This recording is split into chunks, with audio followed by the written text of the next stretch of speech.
대통령 선거에 여야 대진표가 확정되면서 각 후보가 쏟아내는 부동산 정책에도 관심이 집중되고 있습니다. 두 후보 모두 성남 부동산 민심을 잠재우기 위해 공급 확대에 힘을 싣고 있는데요. 큰 틀의 방향은 같지만 부동산 규제에 대한 시각차는 존재합니다. 관련한 내용은 취재기자와 함께 이야기 나눠보도록 하죠. 강은혜 기자 나와 있습니다.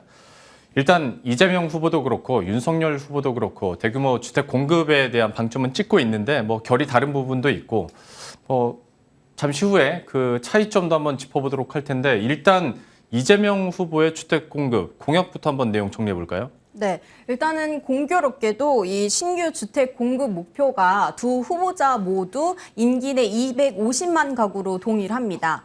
현재 공급이 부족해서 집값이 올랐다 그런 문제를 갖고 있기 때문에 두 후보자 모두 공급을 최대한 늘리겠다라는 데 공감을 같이 하고 있는 것으로 보입니다. 이 전체적인 규모는 동일하지만 세부적으로 뜯어보면 결이 좀 다른데요. 먼저 이재명 더불어민주당 후보는 250만 가구 중 최소 100만 가구를 기본주택으로 공급하겠다라는 설명입니다. 이 기본주택은 이재명표 기본 시리즈 중 하나인데요. 무주택자라면 누구나 건설 원가 수준의 저렴한 임대료로 역세권 등에서 30년 이상 거주할 수 있는 공공주택을 말합니다. 예를 들어서 4인 가족이 역세권에서 월세 60만 원에 살 수 있도록 하겠다라는 설명인데요. 이 후보자는 이 기본주택 공급을 통해서 현재 전체 주택의 5%에 불과한 이 장기 임대 공공주택의 비율을 10%까지 끌어올리겠다는 계획도 밝힌 바 있습니다. 굳이 집을 사지 않아도 장기간 거주할 수 있는 집을 대량 공급하겠다는 건데요. 이 후보자는 이 집은 공공재다 이런 생각을 밝힌 바 있듯이 이런 기본주택을 대량 공급해서 집값을 잡고 투기 수요를 근절하겠다는 설명으로 보입니다. 예. 그러면 윤석열 후보의 공약 내용은 또 어떻습니까? 네, 이제 반면 윤석열 후보는 민간 재개발과 재건축 규제를 풀어서 이 주택 공급을 활성화하겠다 이런 입장인데요. 윤 후보는 앞서서도 용적률을 최대한 높이고 현실에 맞지 않는 그런 규제들은 풀어서 민간이 참여하도록 해서 주택 공급을 늘리겠다 이런 생각을 밝힌 바 있습니다. 동시에 윤 후보자는 이 전체 250만 가구 중에서 130만 가구는 수도권에 공급하겠다는 계획도 밝혔는데요. 이 구체적으로 살펴보면 이 중에 30만 가구를 청년을 위한 청년 원가 주택으로 또 20만 가구는 역세권 첫 집으로 공급하겠다고 밝혔습니다. 이 청년 원가 주택은 시세보다 싼 원가로 주택을 분양한 뒤 5년 이상 거주하면 국가에 매각해서 시세 차익의 70% 이상을 보장받도록 한 주택을 말합니다. 또 역세권 첫 집은 말 그대로 역세권에 공급되는 공공분양주택인데요. 이 역세권 민간 재건축 단지의 용적률을 현재 300에서 500%로 높여주고 그를 통해서 확보한 물량의 50%를 기부 체납을 받아서 공급하면 추가 비용 없이도 가능한 아이디어다 이렇게 설명을 했습니다. 예. 어쨌거나 방법은 좀 다릅니다만은 그래도 큰 틀에서 봤을 때 두 후보 모두 주택 공급에 대한 확대 기조는 확실한 것 같은데 다만 어떤 대출이나 세금과 관련해서는 두 후보 간의 차이가 좀 크죠? 네, 말씀하신 것처럼 두 후보자 입장차가 가장 뚜렷하게 갈리는 부분이 부동산 세금이나 규제와 관련된 내용인데요. 먼저 이재명 후보자는 현재 그 정부 기조를 그대로 이어가는 규제 강화의 무게를 싣고 있습니다. 오히려 더 센 규제도 예고가 되고 있는데요. 이재명 후보자는 국토보유세를 신설을 해서 모든 개인과 법인이 소유한 주택과 토지를 대상으로 과세하겠다 이런 입장입니다. 이를 통해서 현재 0.17% 수준인 부동산 보유 실효세율을 1% 수준까지 끌어올린다는 계획입니다.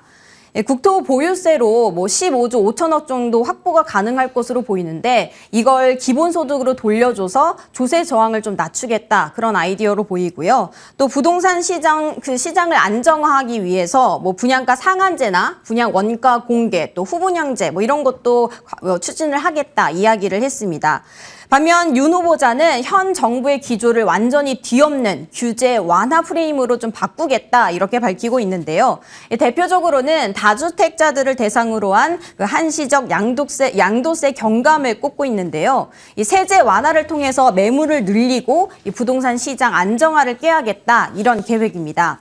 이거와 더불어서 종합부동산세 전면 재검토, 또 LTV, DTV 등 대출 규제를 완화해서 실수요자의 그 주택 마련을 지원하는 것 역시 검토 중입니다. 특히 임대차 3법의 부작용이 아주 심각하다라고 보고 있고 대대적인 손질을 예고하고 있습니다. 예.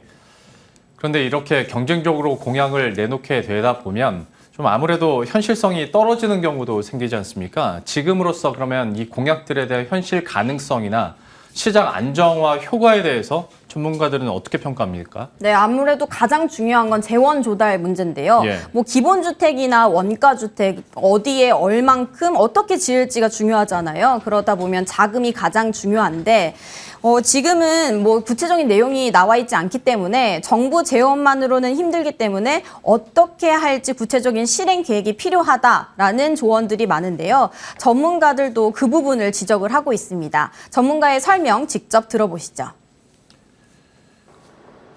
기본적으로 양쪽이 다 하는 말들이 재원 조달에 대한 부분들이 사실은 아주 의심스러운 부분들이에요.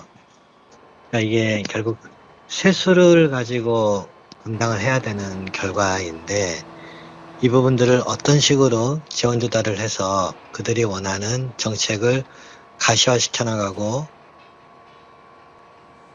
네, 이제 이재명 후보자가 말한 기본주택의 경우 일단 들으면 되게 좋은 아이디어잖아요. 그러다 보니까 대량 공급되면 분명 시장에도 긍정적인 효과가 있을 것이다 라는 이야기는 있습니다. 하지만 이 모든 공공주택이 그렇듯이 기존에도 주택의 품질이나 입지 또 사후 관리가 열악했던 문제가 지적이 됐기 때문에 그 부분은 좀 극복해야 할 문제점으로 꼽히고요. 또 국토보유세의 경우에는 지금보다 더 센 규제이기 때문에 아마 시장 부작용이 우려된다 이런 지적들도 나옵니다. 또 반면에 윤 후보자의 경우에는 민간과 협력을 강조하는 시장 친화적인 그런 정책들을 내세우고 있는데 지금의 과열된 부동산 시장에서는 어떻게 보면 출구 전략이 될 수 있다. 이런 긍정적인 평가가 나오는데요. 반면에 민간과의 그런 개발의 한계점이 지적이 되고 있는데요. 구체적인 설명 전문가를 통해서 들어보시죠. 이제 공공성을 앞세운 다소 이제 좀 강력한 사업 시행이나 현실화 계획 단계에서 시장과 좀 부딪히거나 충돌이 많아질 수 있다라는 우려는 좀 앞서는 게 사실입니다.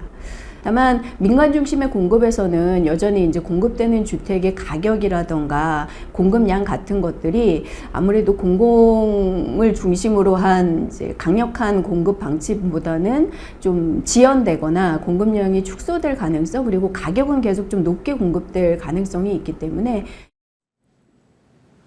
두 후보자 모두 현재 수급 불균형으로 빚어진 집값 문제를 잡기 위해서 최대한 공급을 많이 늘리겠다라는 인식을 갖고 있는 건 긍정적이다라는 평가가 지배적입니다. 다만 아직 공약들이 모두 아이디어 차원에 그치고 있어서 향후에 구체적인 실행 계획을 꼼꼼히 살펴봐야 할 것 같습니다. 예.